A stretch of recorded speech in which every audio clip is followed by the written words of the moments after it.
Well, hello everyone, and welcome back to our next episode of the Triple Dose. Ben, Sarah, it's lovely to see you both. Same to you. Hello, Ben. How are Hello, we? lovely. I'm very well. How are you both? Very well, very well. Halfway through jab week. I jab on a Sunday, so it's Thursday today, it's smack bang in the middle. It's not really, it's the suppression's still there, but the temptation's kind of waving in with a pack of Yeah. biscuits. But there's still a good 5, 6 biscuits there. That pack had been left on my desk for about a week. So any other day, pre-Mounjaro, they would have been gone That's impressive. in I a would say day, easily. be demolished by now. Yeah. Yeah. So I'm proud of myself. I'm doing well. Good on you. Good on you. Yeah. How are you, Heather? I'm good. Do you know what? I'm still dealing with sulfur burps again this week. I'm always the person that comes on and says that I'm just burping all week. I feel terrible. Like it's just at the moment it is what it is. And I'm putting things in place, trying to get on top of eating the right things and whatever. So hopefully they'll be gone soon. But yeah. Yeah. Anywho, moving swiftly on. So this week we thought we would make the entire episode a beginner's guide to Mounjaro. So everything that you need to know, if this is the first time, maybe like me, when I started looking at Mounjaro, I went down a rabbit hole of looking at how you got it, how it was prescribed, all this kind of stuff.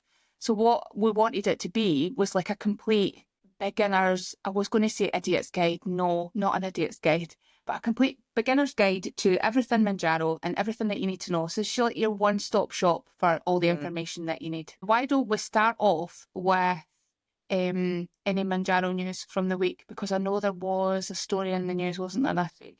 There has been. So it's been all over TV, newspapers, social media. I've seen it plastered everywhere. Tougher rules on weight loss. So we, as part of the Mounjaro community, we are all pretty much aware of the stricter rules. However, if you are doing your research, looking into the possibility of Mounjaro or even Wegovy and the other weight loss medications, the General Pharmaceutical Council, or the GPHC, have come and said to the online pharmacies that a patient questionnaire is simply just not enough anymore. Neither will be an email chat or people sending in photos of themselves.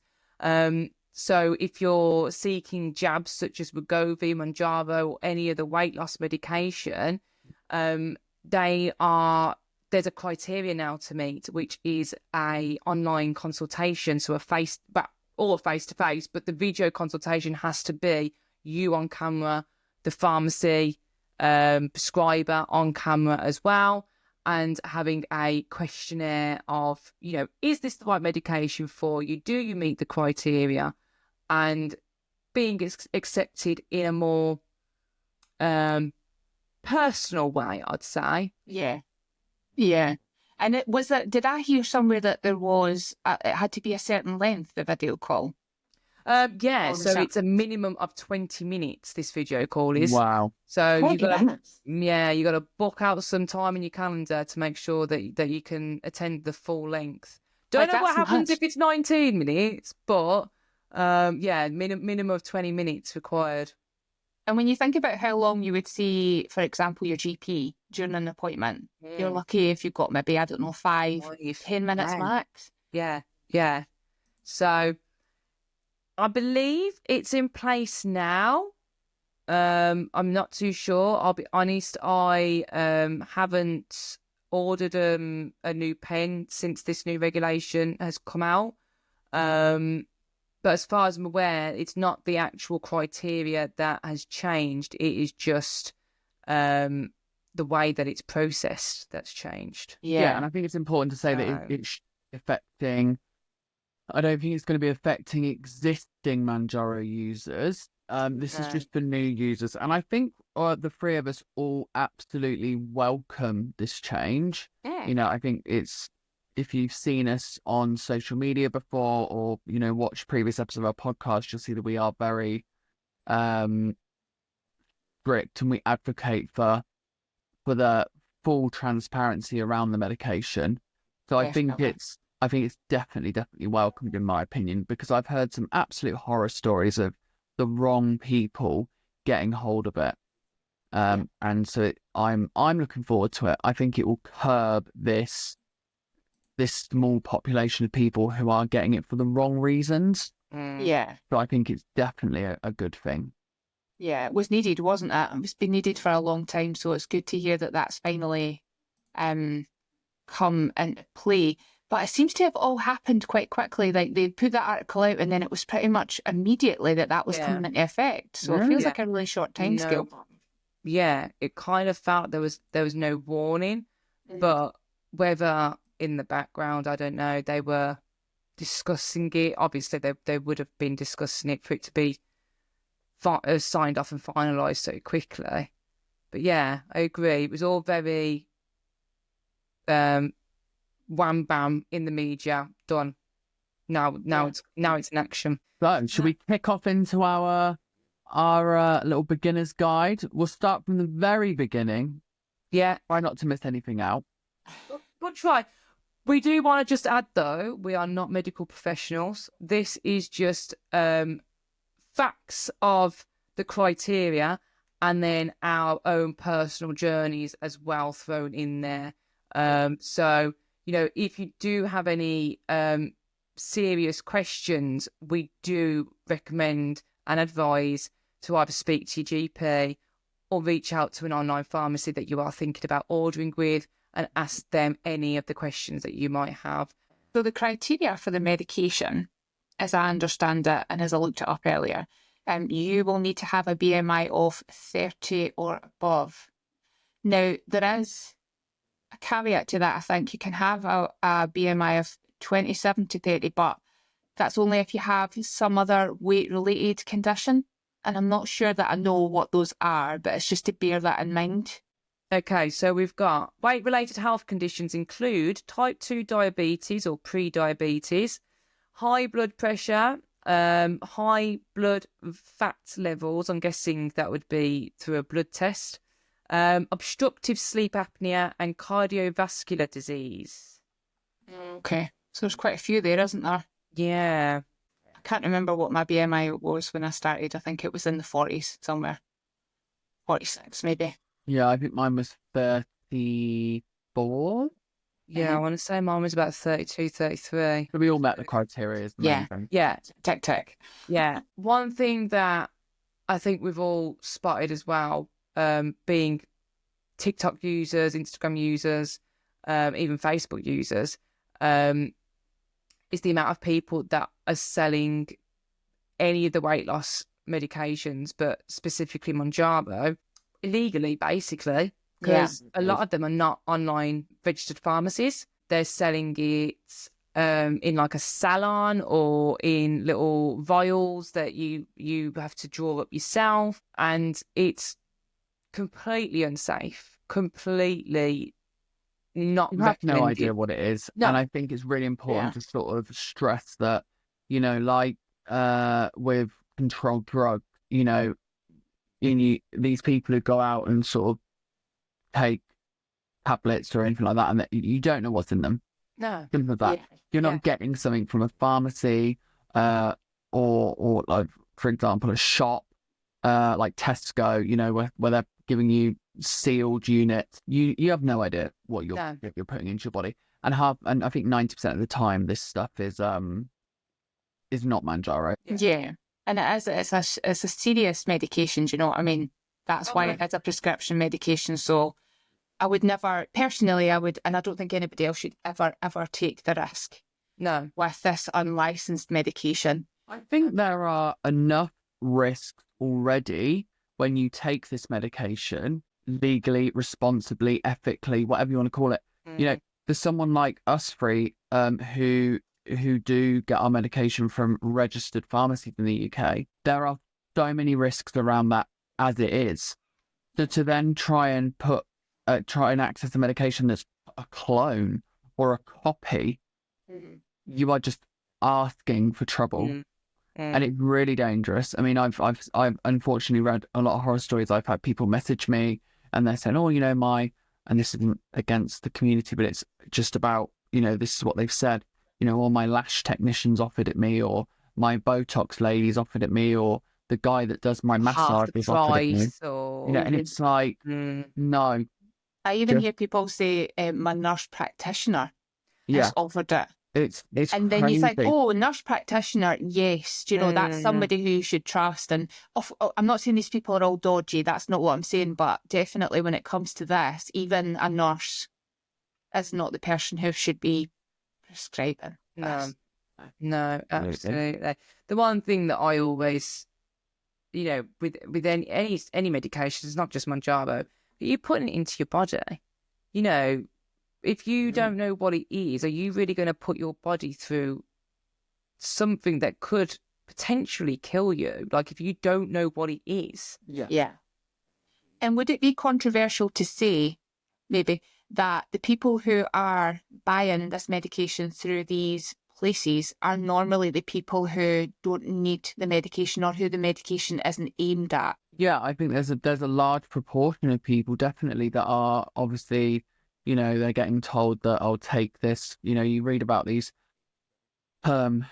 stories in the press, and take obviously whatever you read in the media with a pinch of salt, because they can be exaggerated. We know that, but I think there is some truth that people who their BMIs are in the low 20s and they're accessing it because they're going on a girls' holiday, or they just want to lose a stone before they go to someone's wedding. These are the stories we're hearing that are actually really worrying. And that is why, again, yes, there's tighter regulations coming in, and it's needed. It is so needed. Yeah. But there needs to be consequences for the people that are supplying these fake medicines. That's something that needs to be looked at, I believe. Definitely. No, that's a good point. Yeah, they need to be held accountable for that, because people are putting their health at risk. At the end of the day, the way I see it is that this medication is it's a treatment for obesity, isn't it? More than it is even a weight loss injection. Like, it's a treatment for obesity.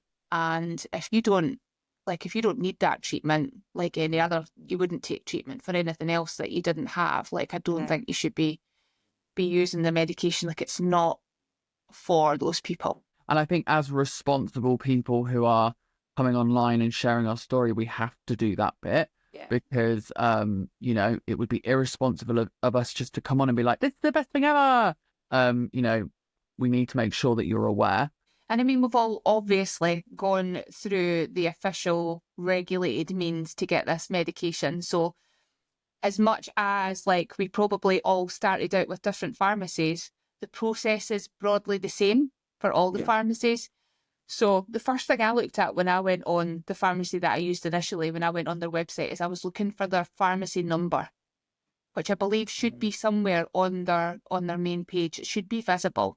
Yeah. So you can see what the pharmacy number is, and that you can actually check that, can't you? You can go onto the Gov website. Yeah. You can type that reference in, and you can see that pharmacies that it's regulated, and if they have any conditions against them prescribing or anything like that. I think there's quite a good amount of information that you can see from that. Yeah, it will give you the actual prescriber's name as well, if I remember correctly. Right. Who works in that pharmacy. So it's a very in-depth and thorough check that I think all of us recommend you doing. Not even if you're in doubt, I'll just get into a habit of it. I mean, I obviously had been told by various people, through social media, this is the pharmacy that I use, blah, blah, blah, blah. And I was like, yeah, that's great. But also, considering, and I've done a lot of research, as you girls know, I like to do my research. And I was like, okay, cool. I'm still going to be checking that registered number to make sure that what I'm getting is legitimate. Absolutely. And then, obviously, all of us went through the kind of health screening, health questionnaire with our pharmacies. Now, obviously, as we discussed earlier in the podcast, that's changed, or is changing. I think it's happened. But when we all went through it, it was just a questionnaire that it went from. Did any of you ever have to do like a video call or live photos or anything like that? Yes. So one of the pharmacies that I was with, that I think you both will remember who this is, was a video consultation. So this was before the mandatory video consultations. Sorry,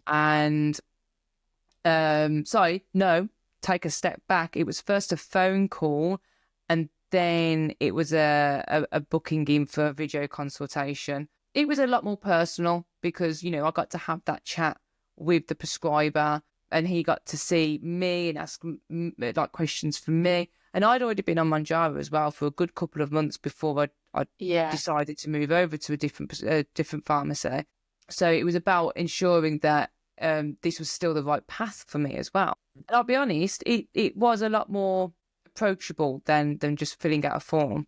Yeah, I think I would have liked that, to be honest, because like at the time, I remember had so many concerns, so many questions about side effects, and just 101 different questions going through my mind. It would have been lovely or useful to actually be able to have a discussion with a pharmacist about that. Like, that's a really good opportunity to ask questions and stuff as well, isn't that? Obviously, the reasons that it's come in is to avoid for people who are not meant to have this medication, for them, you know, not to end up with it in their hands, kind of thing. But it might have, an added benefit for everyone, really, because it would be nice to have that chat with the pharmacist at that stage where you're thinking about it. Do you know what I mean? When you're going through the process of starting this medication. I wonder if they'll still do, I'm guessing they will, like a general questionnaire before the video consultation. Yeah, I think they will. They might make it more in-depth as well, so then they've got like talking points. So they might go, actually, right, we noticed on this you said this. Can you tell us more about this condition? So, yeah, we keep saying the same thing, I know, but it is welcomed. I think it's a fantastic idea. And actually, I'm thinking about some scenarios that I've been made aware of people that I know that have accessed this medication wrongly. And I'm just thinking of those scenarios, and it would have stopped that. Yeah. So, yeah, I'm very happy. Yeah. Yeah. So that is the build up to being accepted on this weight loss medication. I think we should start talking about the whole process from being accepted to receiving. Now, every pharmacy is different. Every delivery expected waiting time is going to be different, but the packaging of the delivery, I think, is going to be the same pretty much all round with every pharmacy, because this is a drug that needs to be kept cold before opening. So what to expect in the packaging is, firstly, your medication needs to be in a sealed box with your prescribed label on it. Yeah. But before you've even got to that sealed box, you'll see that it's in or it should have an ice pack within the packaging, just to keep your medication cold. With the ice pack, I mean, I don't mean, or don't know whether all pharmacies use the 24-hour tracking delivery or just 24-hour fast delivery, but it should get to you pretty quickly before that ice pack has time to melt and warm up. Yeah. By the way, I keep every single ice pack that I've ever received. Oh, same. They come into great use. They're so handy for like cool bags. Yeah. No, absolutely. Yeah, I've given all mine to my mum. I have way too many. That's it. Yeah. Free ice packs. Way too many. That's it. What else do we expect then, guys, within a delivery? So we've got the needle. You've got the pen. Just gave the answer away then, didn't I? Got the pen. Again, I know some pharmacies are different. All the pharmacies that I've been with have supplied me with the needles as well. Yeah, and I think if they're not going to supply them, they'll probably make that pretty clear so that you know that you need to purchase some new needles. Because actually, the first pharmacy I used, they didn't provide needles, but they made it like abundantly clear everywhere on their website, like, we're not supplying the needles, so you need to purchase those separately and whatnot. I went with a pharmacy that also supplied me with alcohol swabs to wipe my skin with. I've never received alcohol swabs from any of the pharmacies since. Yeah. See, I get them every time I reorder. I get 4 needles and a pack of alcohol swab. Interesting. Now I've heard with swabs that sometimes it can cause a reaction. That's why they didn't post them with mine. But I don't know if that was just, community talk or not. But that's interesting. So then, yeah, that's how you would receive it. So ice pack, lovely jubbly. Make sure the medication's obviously still a nice temperature. If you do get it and your ice pack's completely mounted, or they've delivered it without, or they've delivered it 5 days late because Royal Mail have decided to go around the houses with it, do contact the pharmacy because they will replace it. They have to. They can't supply you a medication that's unfit for use. And then obviously once you have opened that, you can technically for 28 days keep it out of the fridge. I don't really know of anyone that does that. Most people I know would take the medication and pop it back in the fridge after you. I think that's just the best way. That's what I would do personally, but obviously it's up to you. Yeah, it's just a handy place to keep it, isn't it? That's it. It's out the way. It's, for me, I think it's psychological as well, that I know it's in the fridge. It's working. It's fine. It's still alive. It's still working. I think it's good for if you've got children as well. Obviously having it up on the top. Well, presuming your fridge is, it's good to keep it up, behind a container. So that's where you can then, if you want, put it in just a cupboard, like a cool, dark space. Yeah, fine. It doesn't want to be anywhere where it's particularly warm, does it? It wants to be after you've used it. Yeah, absolutely. And I think as well, you want to make sure the liquid, when you look at your pen, the liquid is clear. If it's cloudy, if it's even if it's frozen or there's ice crystals or anything like that is the point where you would again get in touch with your provider and say, hang on a minute. Check the expiry date as well. I'm sure the pharmacists have probably already done that, but just double check the expiry date to make sure that it hasn't already expired. I think Sarah's got some with her that she can show you how it should look. I have. I mean, this is my 10 milligram box, but behind me I've got the 2.5, the 5 and the 7.5 milligrams there as well. So I mean, you can kind of see that they're all different colours. So they do come colour coordinated, but that's not to say rely on the colours, because I still get confused. Yeah. But within the colours, so this is I'm going to hide my prescription label because my address is on there. So this is the 10 milligram box. It's pretty big. The expiry date is on the bottom of the box there.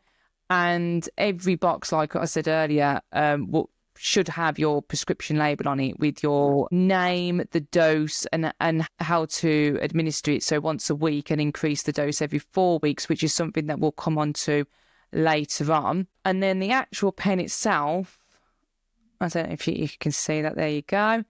That is what it looks like. Simple as that.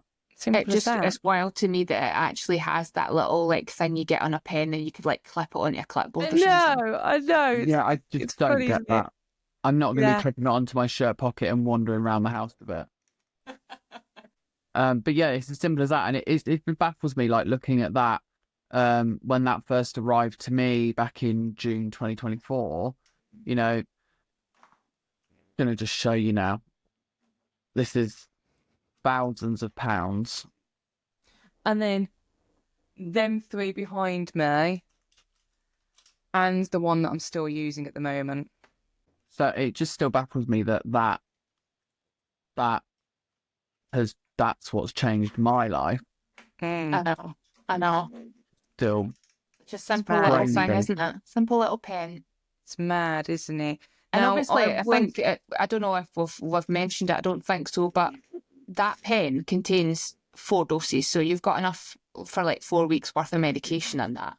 Yeah. So if I show the pen that I'm still using at the moment, because I can still twist this one. So when you get to the final dose, your 4th dose, the mechanism locks, so you can't twist it past the 4th dose, which is good. Yeah. So I'll just show you on the pen that is still in use. Are you okay to twist that? Because is it not on a... Yeah, you can still just twist it it back down again. Yeah. and then twist it back down. Really? I always thought if you twist it a certain amount of times, that's what stops it working. No, I think you'd have to plunge it and then retwist. Yeah. Oh, it locked when it gets down to a certain point. Yeah, I think. I don't know. You've got me thinking now because I'm always twisting it. But if you're always twisting it, then that's fine. I was like, have you just wasted a dose? I hope not. I'll be phoning up my pharmacy going, please, miss. So as you can see, so the grey, I don't know what it's a plunger. That's your plunger there. So on every dose, I don't know if you can, there we go. So on every dose, that plunger will just go up and up and up. And you can see at the side here, there are lines as well. And that is each dose that you have within your pen. So I have 3 doses left. I have only just opened this pen. And that's... Can you show us a finished pen, Sarah? Do you have one to hand? I do indeed. Bear with me. Wait, let me pop. The other thing that I just thought about there, the other important thing that comes in the box with your pen is the leaflet. I think there are 2 leaflets. So one tells you all the side effects, everything you need to know about the medication, and the other one is like a step-by-step guide on how to take the medication. So please read it. They're long. They are long, but they are worth the read. So this read one, them back to front twice, like really understand. Yeah. I know it seems maybe a bit dry and a bit wordy, but it's definitely worth reading, especially the first time. It makes good nighttime reading. I didn't think I'd be able to fold this back up, guys. But there you go. I folded it back up. Like the amount of times people have asked questions on TikTok, be it in a live or otherwise, like just basic questions, and like read the leaflet. Yeah. Read it. Yeah. Does worry me. It does. I think as a bare minimum, you owe it to yourself to make sure you're reading those 2 leaflets that are in it. Like not every time, but until you get used to taking the medication, I think you need to be reading those. Yeah, no, absolutely. This is a 5 milligram that is at the end of its life, so it's not able to twist past the few clicks, and you can see that the plunger is at the top there, and the actual plunger is disconnected from the I see that. from the mechanism. They all do that now. Is it a new like safety mechanism or just to... Yeah, I think many people are obviously, you can probably notice in that one, is there, if you show it again, there is a lot of medication, not a lot, but there is medication left in the top of the pen, as you can see. And you're probably wondering as a first time user, well, I want that medication. Like I paid for it. Like I haven't taken all the medication. There's some left over. And I think that's a really valid reaction to have, because obviously if you're new and I don't think it explains it in massive detail, you might think you haven't done enough. So that medication is meant to be there at the end. It's absolutely correct. It is there to prime the pen. So before you do your first dose and every dose after that, you need to be clicking the pen like 1, 2, 3 clicks with the needle attached, and then pushing the plunger until it goes flat, back to 0. That will prime the pen and get rid of any air bubbles, etc. in the medication. And you can give the pen a little tap just to clear out any air, and then it's safe to use. That's what that's there for, because if you had to prime the pen every time and they only had 4 doses in the pen, you would be using your medication. So yeah, that's what it's there for. So just for those who have never seen the needles, so obviously we've got the pen, we've got the lid that comes off. These are the needle heads, or you only need one that will sit on top of the needle. But I have never come across a needle that has actually hurt me. from No. taking Mounjaro. I think anyone that's new here will be watching, like, show us. Yeah, Like, no, absolutely. So was as you can see, just for my hand, it's tiny, and that's in a packaging as well. So the actual needle isn't that big. Much smaller, isn't it? So what I'll do, and I have got my sharps bin here, which is also something else that some pharmacies do supply you with, some don't. They ask you to purchase one. I'll be honest, I think you can walk into a pharmacy and ask for it. I might be wrong. They might ask you to buy it.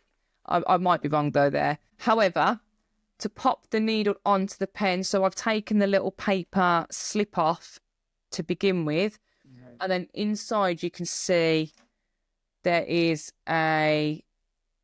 Can you see that little needle thing Can't in quite there? see it, but No. it will look like there's a little needle poking out there, isn't there? But that's the bit that goes into the.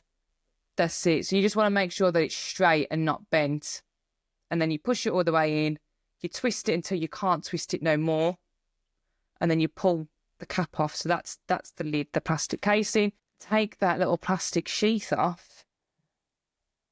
And that is the size just there. of the pen, of the I'm needle. looking at it like for the first time. I'm like, oh my God, look at that. I know. Is that better? Very, very small. Very small. Very small. The bottom line is, if you are worried about injecting yourself, which it is a worrying thing, do you know what I mean? I feel like if it was a tablet form, you probably wouldn't think anything about it, but it's the fact that you're literally poking it into your skin. Do you know what I mean? It does seem scary, but I bet you'll feel like it's nowhere half as bad as you think it's going to be. Yeah. Totally agree, and that's coming from an absolute needle phobe over here. So once you've done all that, you've got all your pen ready. Obviously, you've got a choice of jab sites. So you can do your tummy, you can do your thigh, or you can do the back of your arm. So it's your choice, really, what you want to do and what you feel comfortable doing. I would say most people, do you think most people would probably start with either their stomach or their thigh? I think, yeah. Yeah, I started. So there is somewhere on TikTok, my very first jab site video, and I really wanted to do my stomach, but I was petrified. But I was okay doing my thigh. I did build up the confidence though to do my stomach. You'll be glad to hear. But yeah, I think stomach and thigh would definitely be like the most common and most popular first. Yeah, I think I've always done my stomach. Like I've done I've done my arm. I haven't done my thigh. I thought you had. Oh, did I? No. Maybe. Ben, you are a hypocrite. I'm saying it loud and clear on this podcast. She's calling you out. Because Heather never did her stomach. I see where you're going. And you sat there for weeks egging her on to do her stomach. Now, Heather, I think it's payback. I know. I think it's time to egg Ben on and do his thigh. I'm more than happy to. I have recently gone up to 15 and it is kicking my bum. It is so strong. The suppression is there. The food noise is not there, which is amazing. So actually, by doing the thigh, because in doing all my research and everything like that, there are articles saying that the thigh is the least effective. There are articles saying they're all the same. That's a whole discussion. You know, according to Eli Lilly, they should all be the same. But and it might be placebo, who knows? So that's a whole other discussion. But yeah, I'm more than happy to try it. Absolutely. Okay. I think that a lot of people worry about the needle because obviously you're injecting yourself. Needles, needle phobia is a thing, isn't it, Ben? Yeah, I'm terrified. So I actually have it on my medical notes. I need to be lied down. I can't look at it. I can't talk about it. If I go for a blood test or anything like that, I'm known to pass out every time. So to go from that to then injecting myself every week, I thought there is no possible way. Like even the word needle, it makes me go all funny and cold. So yeah, it can be an interesting one. Yeah. Yeah. And were you okay initially when you started? Did you inject yourself from the get-go, or did Just correct me if I'm wrong. Didn't John have to inject you to begin with? Yeah. Yeah, I was terrified. I remember you messaging me going, John's done it. John's done it. He's done it for me. He had to. It was so, I had to put my headphones on. I had to look the other way. Because obviously I'm absolutely terrified. And now I sort of get up on a Monday, trot down the stairs, grab my pen and go, Yeah. done. You know, because I think it's worth noting that for most people, you won't feel it. Yeah. It is tight. Yeah. So yeah, you've done that. You've popped it in. You've followed the instructions. So you've twisted the pen all the way up to the number 1, and then you've slowly plunged it in. I take about 10 seconds to do mine. I never do it fast. No. And then you would safely dispose of that needle into your sharps bin. Yeah. Etc. And then and then I suppose, once you've done your cleanup, popped it back in the fridge, it's the after. Now it's the sort of, okay, what happens now? I know. I remember when after I took my first dose, every 5 minutes after I took it, I was like, "Is that it working? Is that a thing? What's happening? Is that a side effect? Is that a side effect?" I know. I was like so have I hyper got a aware of headache? my body all of a sudden. I'll be honest, I think I still do that now. Like, I still, like, me and my mum, so we both started, I'm sure she won't mind me saying this, we both started Mounjaro. She actually started Mounjaro a week before me. But she texted me literally last week. So we've both been on it now since like June last year. And she said, is it possible to start getting side effects on Mounjaro now after having been on it for so long? And I was like, well, have you just increased your dose? And she was like, well, yeah. And I was like, then likely, yes. Yeah, definitely. Yeah. For sure. But yeah, I remember shocked now when I get side effects, because obviously I'm on the 15, so I've done all the doses safely. I've been on each dose for at least 4 weeks. Mm-hmm. I was probably on the 7.5 the longest for probably 3 months. And even now, if I get a side effect, I'm like, what is this? Why is this happening? Yeah. And last week, I'll be honest, constipation is one of the side effects. I had that last week, and I was like, what is this? Why am I getting this? Like, and I need to remember I'm still taking this medication, and just because I've been on it for however many months now, doesn't mean you're not going to still get them. They can come and go. Doesn't matter. There's no rhyme or reason to it. That's true. And I think the number one question that I hear people ask the most when starting this medication is, when will it start to work? Mm. You know what I mean? And it's such, like, I think for all of us, like, it worked quite fast or quite quickly. Mine was within 24 hours. So I woke up and I was like, wow. Like, normally I'd wake up on a weekend, especially like a Saturday or Sunday, I'd wake up. First thing we did, I'd like roll over and say to my partner, like, right, what do you want from Mackey's? Like, we'd get like a McDonald's breakfast. Yeah. And then we'd be going out for lunch, etc. And it was like I woke up and it's the weirdest sensation to wake up and not crave food and not think about food. It's like it doesn't exist. Yeah. And I think we will do a separate podcast on the sort of day to day, because like we're trying to keep this to a beginner's guide. Yeah. Because day to day there is so much we can talk about protein and fiber and supplements and all of that good stuff. But beginning wise, don't be disheartened if you wake up or it's 2, 3, 4 days later and you're still hungry and you're still thinking about food. This medication can take a while to build up in your system, depending how tolerant your body is towards it. Yeah. But 100%. us, yes, we are very fast. I have friends. So my neighbor, actually, her sister is on it now. She's just started, and she didn't feel anything until the 3rd week. Yeah. And bless her, she won't mind me saying her BMI was over 50. So she was saying, I think it's maybe because, and this is what she said, maybe because she's a bigger person, it might just take longer to have an effect. There's no science behind that. It just depends on you as a person. It's like with any medication. Yeah, and it can be disheartening, can it? If you take this medication, you're so excited to feel the effects that everyone talks about, and you wake up a day later or a couple of days or a week down the line and you're like, I do not feel anything. Like, it is disheartening, and I get that. Yeah. Especially as the medication is also quite expensive, and you feel like, oh great, I've just spent £150 or £200 on this medication. Yeah. And actually, and also some people are using obviously Mounjaro as a last resort. I get it. Yeah. Mounjaro was my last resort. I've done all of the different slimming clubs. I've done fasting. I've done God knows what.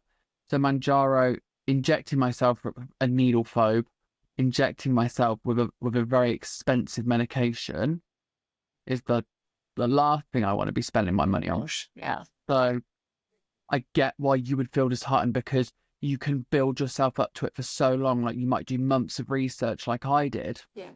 And then all of a sudden go, it's not working. Yeah. But you just got to bear with it. Yeah. You have. Everybody's different. Yeah, absolutely. Everybody's different. And then I suppose to keep it on beginners, because I don't want to go down the route of like supplements and vitamins and fiber and protein and PDE all that fun stuff. That is a whole podcast. Oh yeah. Yeah. But I think my beginner's tip, again, not medical advice, tip: get your water in. Minimum, I would say, I'm drinking 3 liters a day, because this medication can make you very, very dehydrated. You get quite a dry mouth sometimes, one of the side effects. And also with constipation being a side effect, you want to keep your body hydrated, because trust me, if you are not hydrating yourself and you get constipation, you are in for a miserable time. Yeah. We've all been there. We've all got some funny stories and some horror stories about the side effects and all of that sort of stuff. And trust me, I feel like fluid is so important. It really is. Any other little beginners tips, guys, from you? Looking back from my own journey so far, I think don't weigh yourself daily. I think that was my biggest mistake, because I gained an obsession then. And then it was a case of, oh, well, I've put on half a pound, it's not working, or it becomes a very vicious... I think I remember the time when the three of us were all doing it. If we're being completely transparent, we were all daily weighing. And we would get messages. Like, I remember one message from Heather. We were having a discussion one morning, and she was like, I weighed myself, I've gained a pound, and, I feel like crap. And, I just want to stay at home today, and blah. And that number on a scale affected Heather's entire day. Yeah. And then the next day I would be the same. So then we'd be like, how you doing, guys? And, oh yeah, well, I've actually gained, or I've maintained. Oh, for God's sake, yeah. And it was just, I think it was not healthy. No. And I think the three of us now are on weekly weighing cycles, aren't we? I mean, sometimes I forget to weigh myself weekly. I think I've just got to that point where I'm like, oh crap, I've been 10 days without weighing. Like, God, really? But it's a lot healthier. It's a lot healthier for me. It's surprising as well. I think I went like 2 weeks without weighing, because I just put it to the back of my mind, and I was like, no, I don't need to know. And then one morning I went, oh, I need to check myself. And I was like, oh my God, I'm 3 pounds down. Like, and and if I'd done it weekly and only lost a pound that week, I would have been a bit like, if it had been like 2 weeks, you kind of forget it's been 2 weeks and you just take the bigger loss. Yeah, I'm going to be honest. I'm still weighing myself, probably more frequently than just once a week, but not as frequently as once a day. So I'm maybe like every second, every third day. Do you know what I mean? I've definitely stretched that out, which I feel is better. But what I don't want, the reason I do that is because what I don't want at the end of the week on my weigh day is to feel like I get a shock. I maybe think, oh, I've lost weight, and then I step on the scales and I've like stayed the same or gained. So for me, it's like I'm priming my mood, do you know, by having that weigh. I don't know. Absolutely. And then I think another thing for me is one thing that has absolutely shocked me, because I haven't looked at this in so long, was measurements.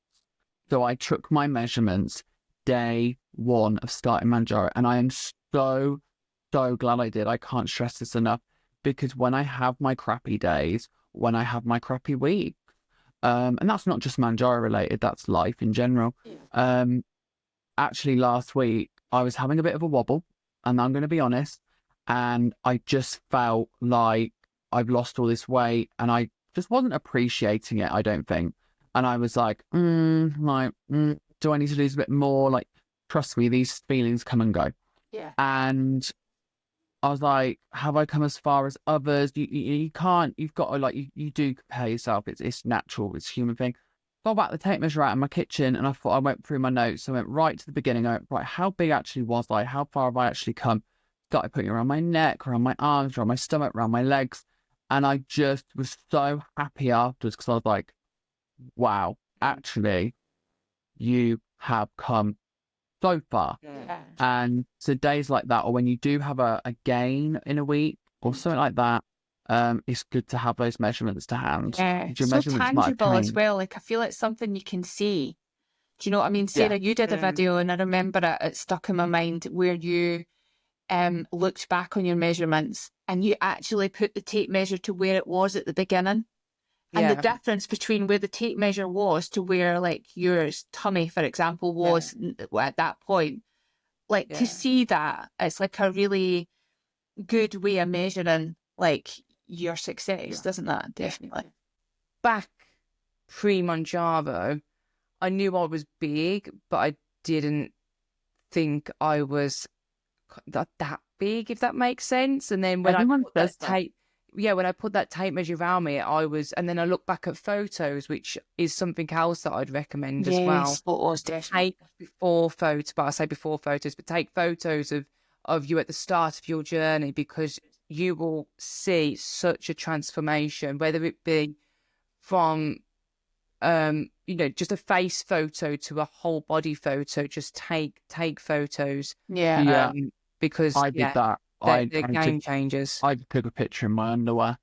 Yeah. From the side, from the front, from the back, my face, from sort of different angles. Yeah. And I look My at it neck. now. I do one of my neck. I'm like, who is this? Yeah. Like, it's crazy. And when I show people pictures now, and and I go, look at me here, and the one thing I keep getting from people is, I never saw you that big. And I'm like, well, I was. And that was me. No, you never seemed that big. And I was like, well, I was. It's because you're now used to me now. And you get used to people, don't you? You do. My sister-in-law sent me a video of me pushing my niece and nephew on the swings, and it was literally last year. And I think it was when I just started Mounjaro, and I was like, that is not me. It was wild seeing me from the side, like pushing the kids on the swings. I could not believe it because I've got used to this now. Those are really difficult photos to take, aren't they, or videos to take, and it's often at a point where you're not happy with your body, you don't like the way that you look, but you must, because you want to look at them at some point, you must take these videos, take these photos. Do you know what I mean? Like, I'm sure looking back at that, Ben, it's made you appreciate how far you've come. Oh God, yeah, absolutely. And it gives you that little kick as well, like on the days when you're not feeling great, for whatever reason. I got that video, and I was having a pretty rubbish day, and I looked at it and I was like, wow, like, I'm so proud of myself. Like, it just gave me that sort of pick me up. Even from, so if it, you guys wouldn't have seen if you're new here, but Heather, Sarah, and myself, we all met up in Glasgow in October last year.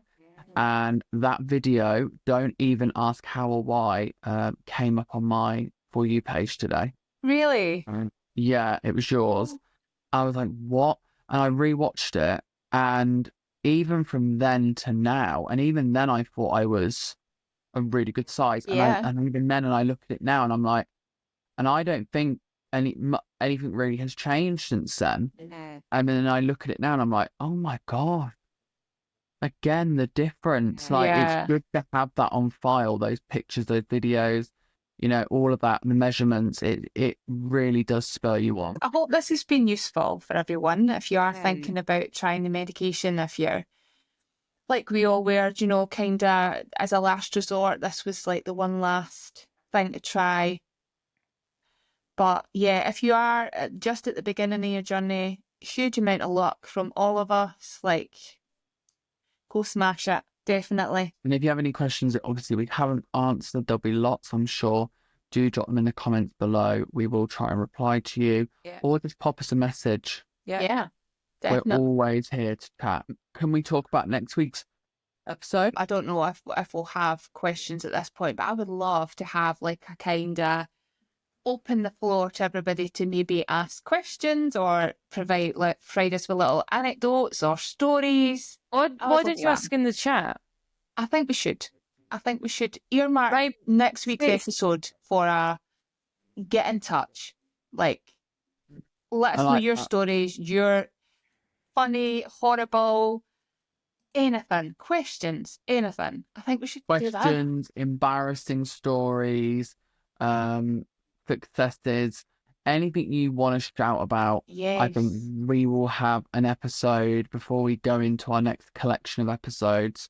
We'll have a little break as such in between before we go on to our next lot of things, because that's when we're going to get really into it with hopefully some very interesting episodes and maybe some special people appearing. Yeah, let's have a bit of a, what's the word? Not gratitude. I don't know what the word is. No, yeah, you're right. No, gratitude. Let's be patting ourselves and everyone else on the back for sure. Absolutely. So we'll leave the outro in Heather's capable hands. As always, thank you, my gorgeous girlies. Thank you both. Over to Heather. See you next time on the Triple Dose, tackling weight loss and wellness, one dose at a time.